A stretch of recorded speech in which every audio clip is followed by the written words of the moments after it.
Hi. Starting calisthenics, young, kinda stupid, and uneducated about the thing was pretty hard for me. And in today's video, I want to share you like a couple of setbacks and problems that I had, and also the solutions to these problems, so we can go through these problems, or how would I call it, faster and easier than me. So the first problem that I had is that I tried to be really like intellectual with working out. So I was like, oh, I'm going to be really smart and I'm going to subscribe and watch daily 20 YouTubers about working out. Because now I'm doing calisthenics, but before I wasn't even sure if I'm going to do calisthenics or weight training. So I watched like 20 different YouTubers, all in different niches, all recommending something else. So what happened to me is that when I tried to go on YouTube and find a chest exercise, I wanted to watch all of the content. I spent an hour doom scrolling on YouTube Shorts on like how to get bigger chest, and I scrolled through these dumb YouTubers showing me like holding a 10 kilogram plate like this and doing this, like, oh, this is the best variation for chest. And I tried to replicate all of these different exercises. But then I got the idea, why don't I just do the basics? Because I wasn't doing the basics to optimize my growth, I was just doing them because I didn't have enough time to do 50 chest exercises in one day. So I was like, I'm going to do only the ones that I enjoy. I wasn't like, I'm going to do like scientifically researched ones that are better. I'm going to pick the ones that I enjoy. And that was a blind shot, but I shot it correctly. So if you are doing calisthenics, the only exercises I would recommend are like for chest and triceps are like dips, push-ups, like different variations of dips, different variations of pull-ups, like pull-ups, chin-ups, and for legs like lunges, also calf raises and squats. Just completely simple routines. And for weightlifters, I don't know much about weightlifting, but if you want to hit bicep, do just one or two exercises like bicep curls and like hammer curls. That's probably enough to hit your bicep. And for triceps, you can just do like a variation of bench press, I don't know, and like cable triceps extensions or whatever. I don't know much of these exercises, but it's super simple. Keep your workout routine simple, especially when you are young, because you don't want to be like necessarily overtraining, because training is really, really, really healthy for you. But if the workout is like 2 hours and you are doing these weird, difficult movements that are probably not even good for your joints, so if you overcomplicate your workout routines, you are going to first not enjoy it.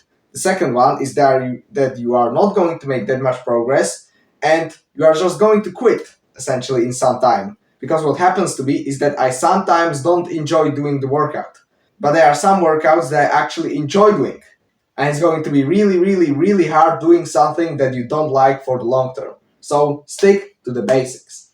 The next problem also ties up into keeping it simple, and it is not following a diet or just following the one that I'm going to show you. Because I watched 20 YouTubers, because one was telling me like, oh, do only keto. The second one was like, only eat meat and rice or something.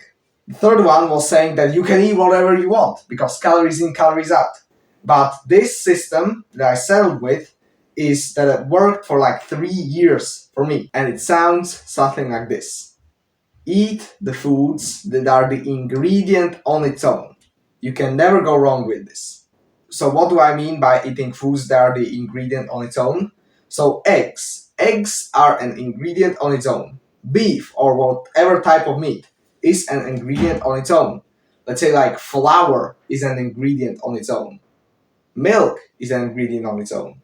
And these types of things. What is not an ingredient on its own is like, let's say, ice cream. Ice cream is not an ingredient on its own. The weird processed ham is not an ingredient on its own. The goofy donuts that you buy from the store. So for your diet, stick to the basics. Eat the food that is an ingredient on its own. One question that you might have is that when I make like protein pancakes and I add milk, eggs, let's say flour, and a banana, like these are all ingredients, but I mix them and pancake is not an ingredient on its own.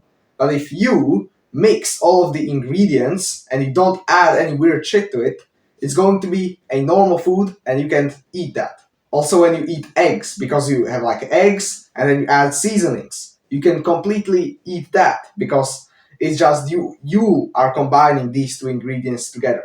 Like some weird factory in China that makes these super sugary packaged donuts. Third thing that I struggled with was that people around me were telling me that working out is unhealthy for me because I'm too young. 12 years old, I don't think it's too young.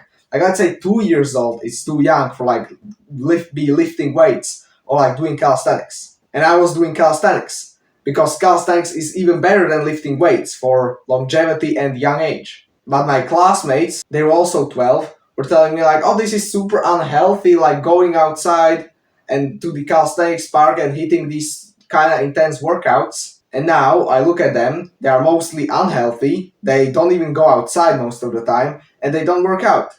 And they look like shit. So only listen to the people that you want to be like.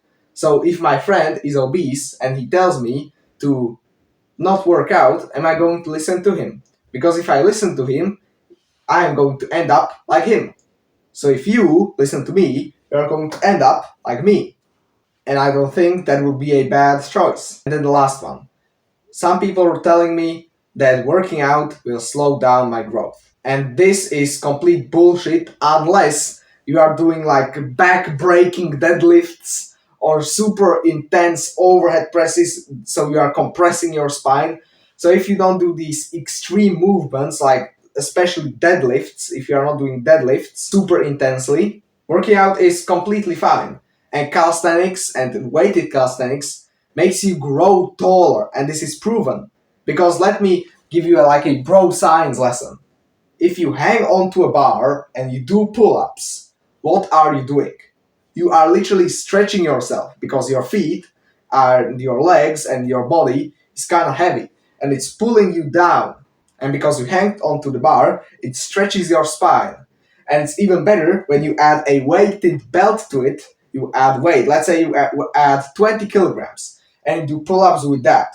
So you're literally stretching yourself and also adding 20 kilograms to the stretching. So this is beneficial to you. Also in weighted dips, that also benefits you. So if you enjoy this video and you want to see more videos from me like this, make sure to subscribe and like this video. And if you are interested, I also do one-to-one coaching, and you can book a free sales call with me with the first link in the description. Bye.